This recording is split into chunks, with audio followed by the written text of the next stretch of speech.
A post-apocalyptic world will bring out the absolute worst of people.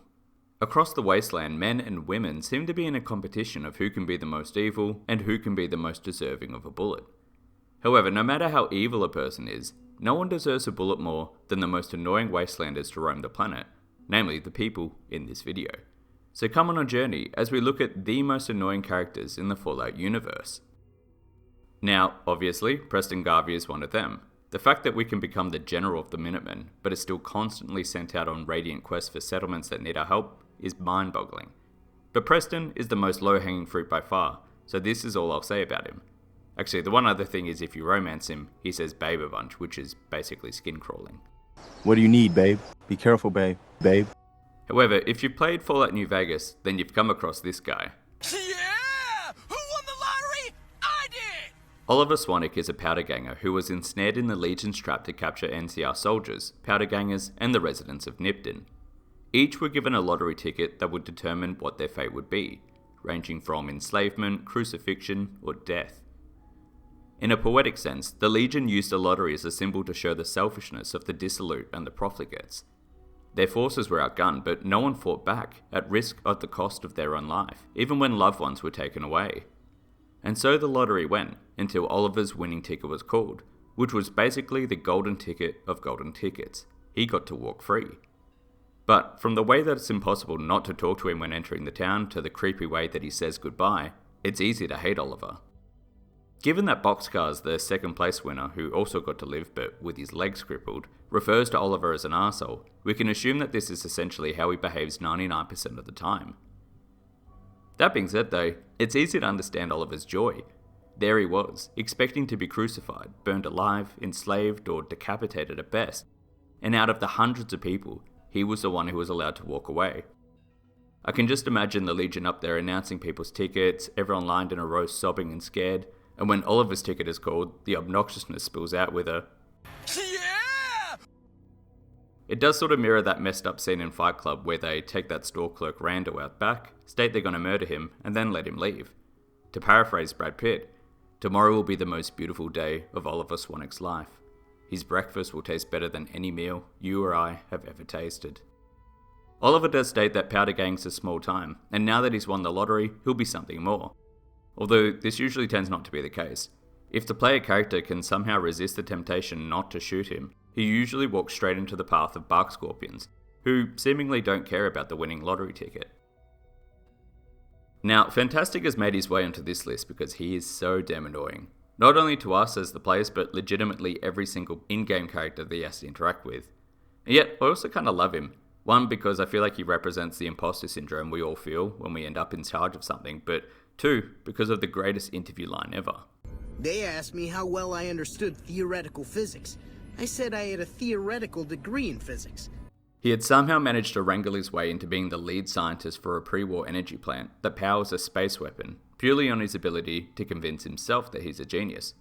He openly states that he just inserts things inside one of the console slots purely to see what happens. But the best is actually completing the quest in one form or another to see what happens to him next. If you direct power to the NCR's requested areas, Fantastic thanks you, and states that he'll mention your name as Fantastic's little helper. NCR soldiers will comment that maybe he wasn't an idiot after all. He even ends up with a major promotion, declaring that he's now the king of the NCR and that they can all worship at the altar of Fantastic. Apparently, the promotion is to be one of the lead engineers of Hoover Dam, with Fantastic in charge of dam overflow, underflow, and even shrinking the dam when needed. However, all decisions made by Fantastic were set up to be directed through Mike Lawson, the chief engineer, who actually knows what's going on. In this new location, Fantastic still drives people mad.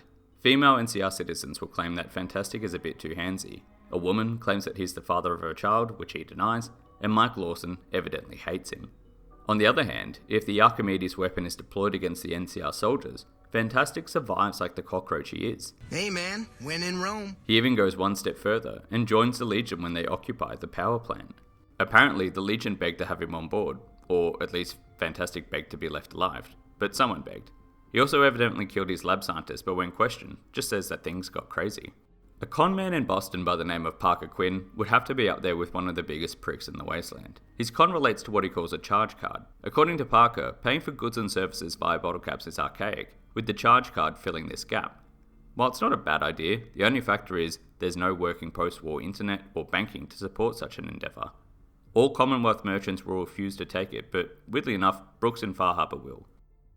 In his bid to dwindle the character out of 110 caps for the mostly useless piece of plastic, he will applaud their skill, bravery and intelligence. However, at the end of each conversation, he'll comment his true feelings on the player. Retard. Funnily enough, Parker was voiced by and resembles lead designer Emil Pagliarulo, who was based on characters of friends of his when he grew up in Boston. Although maybe it was a way for him to subliminally give his true thoughts on fans of the series who criticise his work.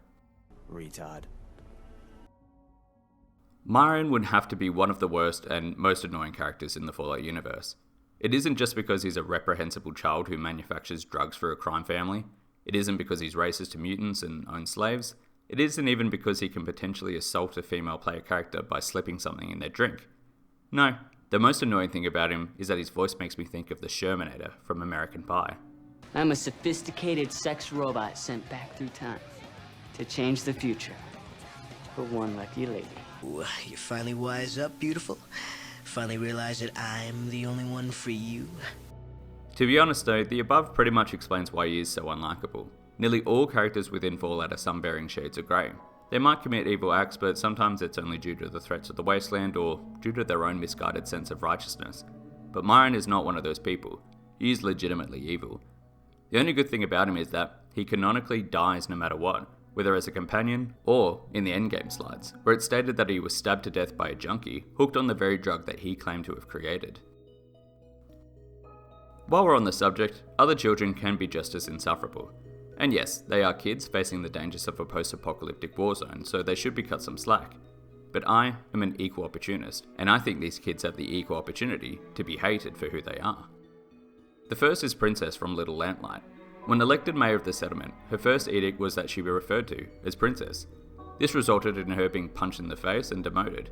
Now all she tries to do is throw a weight around and bully other people, but crumbles immediately if you remind her that she has no friends. The other is Sticky, who we meet when he's being forcibly evicted into the wasteland. As brutal as this is, I can understand why.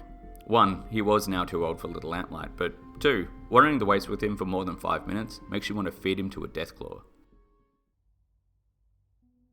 Fallout 4 has some particularly loathsome characters within it, who basically play no part in any quests or missions. They're simply just there. However, the small part they have to play makes them particularly hateable. You've got Ann Codman in Diamond City, who refers to anyone living beneath the upper stands as second-class citizens, despite the fact she lives in a refurbished baseball stadium. Then there's Darcy Pembroke, one of the lower-class citizens desperate to live in the upper stands. Darcy married her husband Paul when he was wealthy, but he unfortunately came to lose his fortune. And as such, she mopes around stating she wanted so much more from life than what she has, despite the fact she does nothing to work for it. Darcy spends most of Paul's money in Henry Cook's bar to feel like she is wealthy, and ends up having an affair with Cook. And when Paul confronts Henry, he either goes through with an extremely dangerous heist against some chem-dealing gangsters purely to make her love him again, or he's killed by Cook. In the event that he is killed, Darcy only then realises how much he meant to her, although ambient conversation showed the Diamond City residents hate her just as much as we do. For example, if she asks them if they know where Paul is, Kathy states that Darcy wouldn't care as she only loved Paul when he had money, while Sheffield states that even though he's a homeless drunk, he and Darcy are more or less the same person. Marcy Long is potentially the most hateable of the ambient Fallout 4 NPCs. Every single word out of her goddamn mouth is aggressive at worst, or passive-aggressive at best. But it is semi-understandable. Marcy's settlement at Quincy was wiped out by gunners, in which her son Kyle was shot. And before she could deal with this trauma, the survivors were put on the run, chased by ghouls and raiders before becoming trapped in the Concord Museum of Freedom, which is where you find her. Still, PTSD aside, she is a huge buzzkill. She cracks it at you when you rescue them because you're just one person, as well as being a vault dweller. She doesn't want to settle in Sanctuary, but offers no other solutions.